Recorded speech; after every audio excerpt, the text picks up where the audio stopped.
Hey everybody, this is Tony. And this is Paul, and we're coming at you from the Friends for Life podcast, where we discuss the ongoing lives and issues of people with developmental disabilities to spark positive change in the field. And we have a lot of fun doing it. Making sure that individuals are reaching the goals they have set for themselves. That's one of the many goals of Assured Health Services. If you're looking for a residential care provider or searching for ADS services, Assured Health is your go-to place. Assured Health, helping others succeed.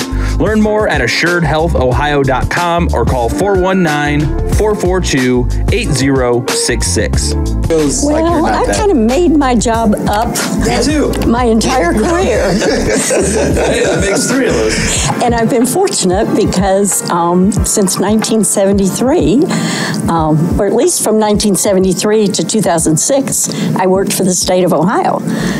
So I was kind of lucky that I hit the spots along that governmental regulated journey that enabled me to just kind of jump into change. Yes. You know, what's going on.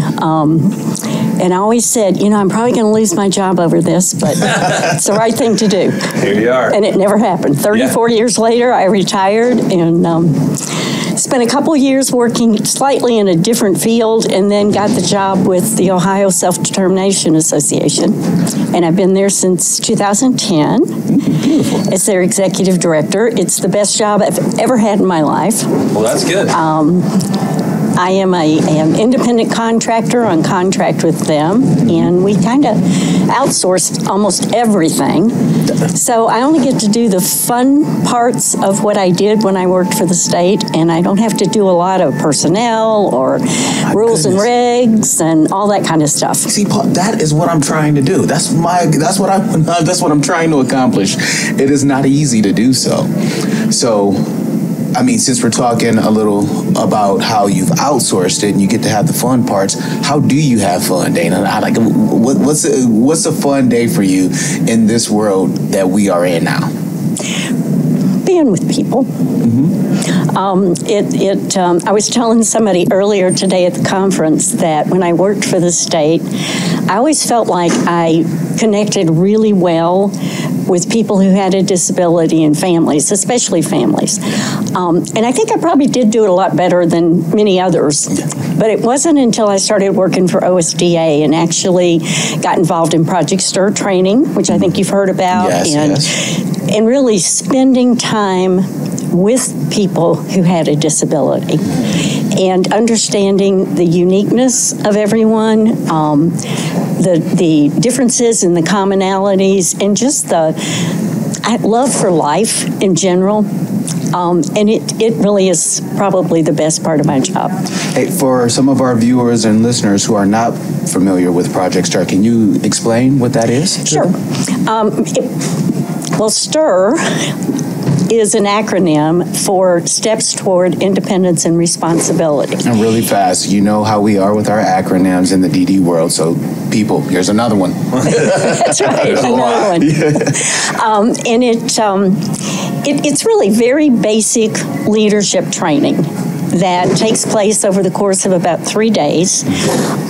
We target people with a disability to come and bring with them a personal ally, someone that knows them well, that is going to be in their life after the training, so that when they want to use some of what they've learned, there's someone there that went through the training with them that kind of knows how to give them that support and the encouragement. Or if they just try to use it, that, you know, someone knows what they're doing and reinforces that attempt so that they begin to gain the confidence to speak up for themselves and to recognize their feelings. In the training, we do a lot of activities about lessons, I guess I should say, knowing yourself, appropriate ways to communicate, but we try to keep it simple. There you go. Trying to think problem solving, either some individual steps to solving problems, working with a group, how to start or make an advocacy group better, the importance of connecting with other people, all of that. And looking to the future in terms of, you know, what do you really want in your life? Right.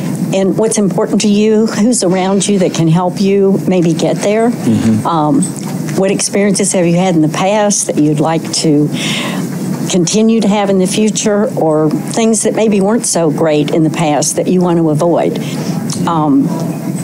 So it's a very fun 3 days. Nice. And the rewarding part of it for me are some of the comments that we get and some of the changes in behavior that we see. And I think it's all because, like Synergy, the conference we're at right now, Project STIR training creates an experience where everybody's equal. Everybody's on a level playing field. Everybody's participating and being engaged in the same thing at the same time. And there's no hierarchy. There's no, hey, I'm the client and I'm the staff. Everybody is right there together.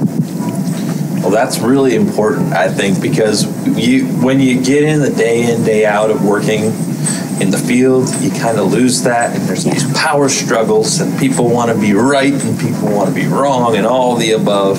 And it has been refreshing to be here, and it's just people being people, and everybody's hanging out, and it's really fun. We've had a blast so far. I mean, we can't recommend this enough to people. I mean, it's great to see that it's grown a lot over the years, too, but it's really awesome. So to take a step back, before we start talking about the conference a lot, with OSDA, maybe people don't know what that is. I'm sure a lot of people do, but for those who don't, what's that all about? Okay. Well, OSDA is a nonprofit 501c6 because we are a policy advocacy organization. Gotcha. And being a C6 gives us total freedom to work with legislators, actually lobby. I was required to register as a lobbyist to be their executive director. We do accept donations, but they're not charitable donations. Okay. So if someone gave us money, it would be, could potentially be, a tax benefit to the company, but it's not a charitable donation. So, Project STIR is one of our big initiatives because we want people with disabilities and families to learn about the system and feel confident speaking up about the system. We also, we have a 19-member board. And the board is made up of representatives from all stakeholder groups. So we have, I think, maybe 6 people who actually get services from the system and have a disability on our board. We have, I think, 3 or 4 county board superintendents. We have family members. Some folks work either for private provider agencies or county boards. The director of the Nysonger Center at Ohio State University is on our board. People from the University of Cincinnati Medical Center. So we try to have a very diverse, wide perspective so that when we talk about policy issues, again, it's not a trade association. We're not promoting one stakeholder group over another, but it's about, what's really best for the system because it benefits everybody. Well, The Reliable Drug and Alcohol Testing Clinic is a leading provider and convenient source of pre-employment and occupational type testing. Their clinic provides services to a wide range of private businesses, healthcare facilities, and municipal and county courts. Reliable is an independent, locally owned clinic. As a result, they provide their services at a lower cost than the major hospitals, have faster turnaround times on test results, and eliminate the long waits typically incurred at these larger facilities. To learn more, visit reliabledrugtest.com. One thing that my perspective's changed on working in this field a little bit over the last few years is the term lobbying needs some clarification because we hear it on TV all the time and it feels like a dirty word. But in this context, you're advocating for people to have better rights. Correct. So can you maybe put that in a way where it doesn't feel like such a dirty word? Because it's, when you hear it on the news, you're like, they're lobbying this and this. I just thought I had to hit the L in the elevator. Yeah. Well, OSDA's mission, I don't know if I can get every word correct, but it's about creating change that gives people with disabilities and their families what they need to direct their own lives. So our, quote, lobbying is really policy advocacy in the sense that we speak to legislators and do public testimony or support people in doing public testimony when laws are being changed or created. And we support those that give families and people with disability greater control over the services, greater choice. And we would oppose those that seem to be more restrictive and more about protecting the system. I spend a lot of my time in what I call stakeholder groups. So if different agencies are, passing new rules on one thing or another, we try to look for the things in those rules that support our mission and those things that would really create barriers to that mission. Along with myself, board members sit on those groups. We have great connections with people who have a disability and are called upon many, many times by different organizations who say, we're looking for someone with a disability to be on our board, or we're doing a presentation somewhere and we would like someone with a disability who has had some experience in this topic or that topic to present with us. So we've got some great connections. And I think OSDA over the last probably 10 to 15 years has really demonstrated to the system that we need to work in partnership with people who have disabilities, because we truly are all in this together. And as many of my friends say, if it weren't for me and my disability, you wouldn't have a job. I try to give that sentiment to any DSP that I've ever seen get too frustrated or too not involved. Like, hey, I'm not your employer, honestly. I'm just a person who gets the funds and then I allocate where they go and how they go. The person that we're serving, that's our boss.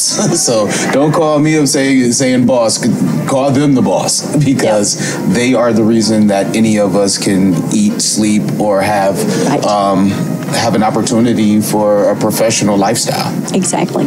And that's what, this new term self-directed services is all about.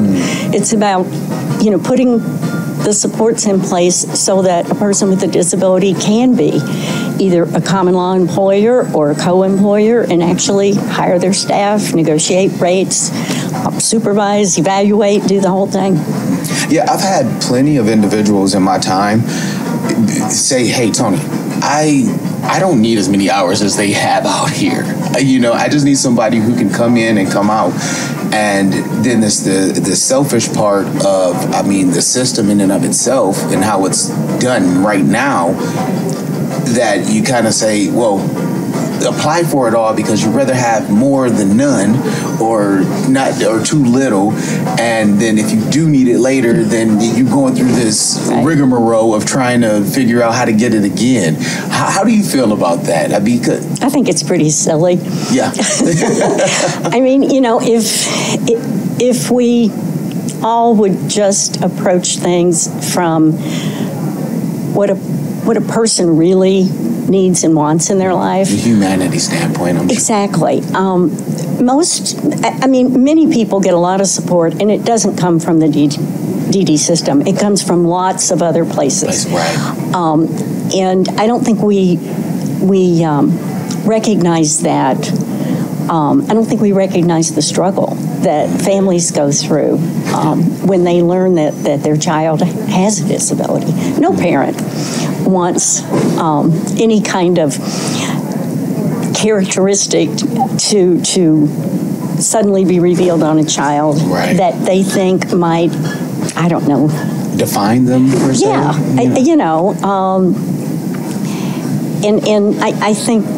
I think one of you may have said it.